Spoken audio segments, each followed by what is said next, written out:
Good morning student, 12 class history, third lesson. तो जो topic हमारा साहित्यिक स्रोतों का इस्तेमाल तो कैसे करते थे हिस्टोरियंस एंड महाभारत। तो यदि आप इस अध्याय के स्रोतों की ओर गौर करेंगे तो पाएंगे कि इतिहासकार किसी ग्रंथ का विश्लेषण करते समय अनेक पहलुओं पर विचार करते थे।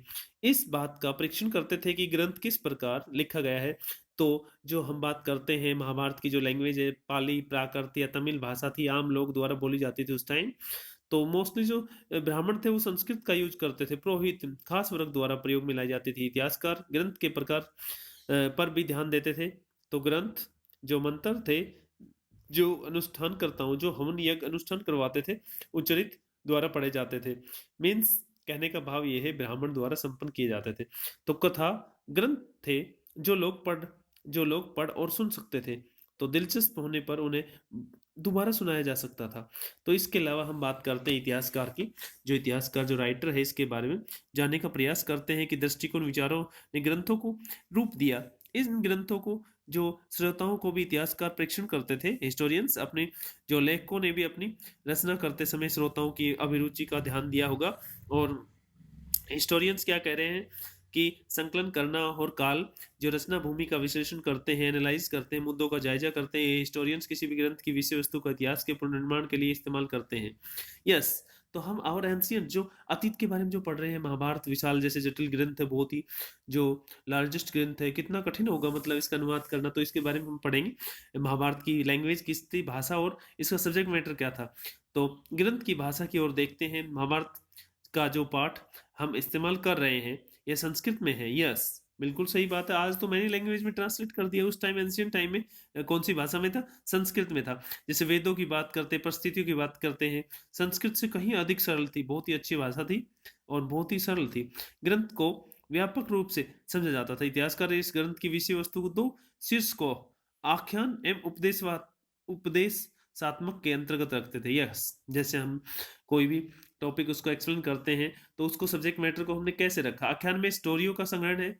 आख्यान में क्या आता है? कहानियां होती है, मोस्टली स्टोरी होती है। और उपदेशात्मक भाग में क्या होता है? सामाजिक आचार विचार, या समाज में क्या है, आइडिया क्या है। तो खान पान वेशभूषा क्या था, तो मानदंडों का चित्रण किया गया है।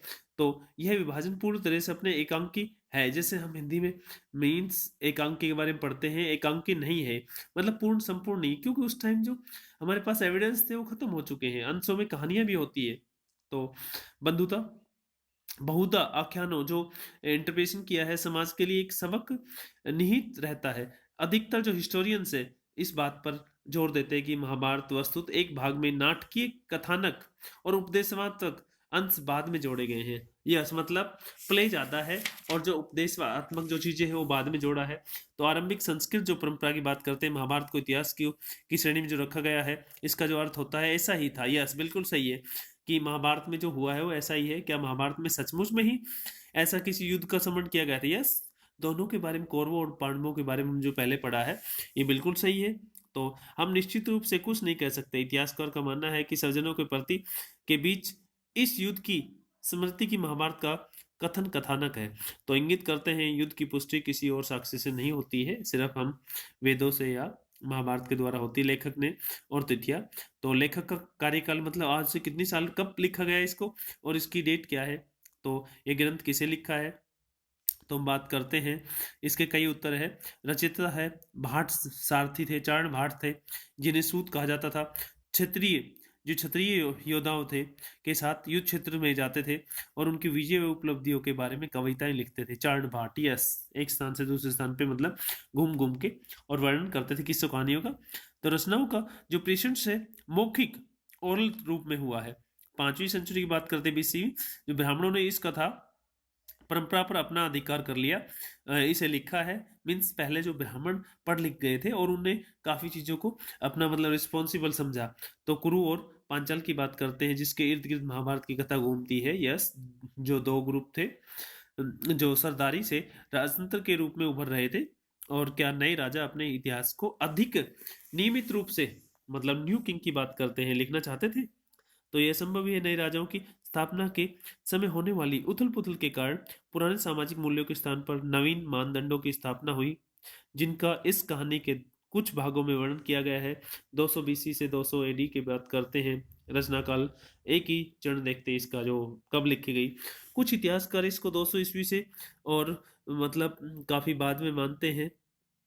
तो हम बात करते हैं तो हमारे पास जो भी मिलते जुलते जो उपदेशात्मक जो प्रकरण महाभारत में जोड़े गए हैं, जो इनमें ग्रंथ में प्रारंभिक रूप में 10,000 श्लोक से कम नहीं रहा होगा, तो 1 लाख श्लोक हो गया है आज इस जो श्लोक बढ़ के। तो साहित्य जो लिटरेरी जो परंपरा जो ट्रेडिशनल था, इसके जो रचयिता है वो ऋषि व्यास माने जाते हैं। महर्षि व्यास, वेद व्यास मानते हैं महाभारत के रचयिता। तो सारदर्शिता की खोज देखते हैं। महाभारत की भांति युद्धों, वनों, राजमहलों और बस्तियों का अत्यंत जीवित चित्रण किया है। 1951 में पुरातवेदा बीबी लाल ने मेरठ जिले में हसनापुर नामक गांव में एक उत्खनन की माइनिंग की, तो उसमें गांव महाकथा में वर्णित इस हसनापुर था, यस, जो एंशियंट नेम है, नामों से समानता मात्र एक संयोग हो सकता है। गंगा के ऊपरी दोआब वाले क्षेत्र में इस पुरस्थल का होना, जहां कुरु राज्य की भी स्थित था, इंगित करता है तो पूरा स्थल कुरुओं की राजधानी हस्तिनापुर हो सकती है। बिल्कुल सही है, महाभारत में आता है। जैसे हमने प्रीवियस लेसन में सेकंड लेसन पढ़ा था 16 महाजन पद। तो ऐसे बीबी लाल और क्या कह रहा है, 5 सत्रों के साक्ष्य मिले वहां पे आबादी, पहला दूसरा तीसरा हमारे विश्लेषण में महत्वपूर्ण है। तो हम देखते हैं कि दूसरे स्तर में जो मिलने वाले जो घरों के बारे में लाल कहते हैं कि सीमित क्षेत्र का उत्खनन हुआ है, वहां पे आवास गृहों की कोई निश्चित प्रयोजन नहीं मिलती। मिट्टी की दीवारें हैं, कच्ची मिट्टी की ईंटें हैं, अवश्य मिलती है। सरकंडे वाले छाप छाप वाले मिट्टी के जो प्लस्तर खोज करते हैं, तो तीसरे सरकंडों में मिट्टी के प्लास्टर पर चढ़ा हुआ है।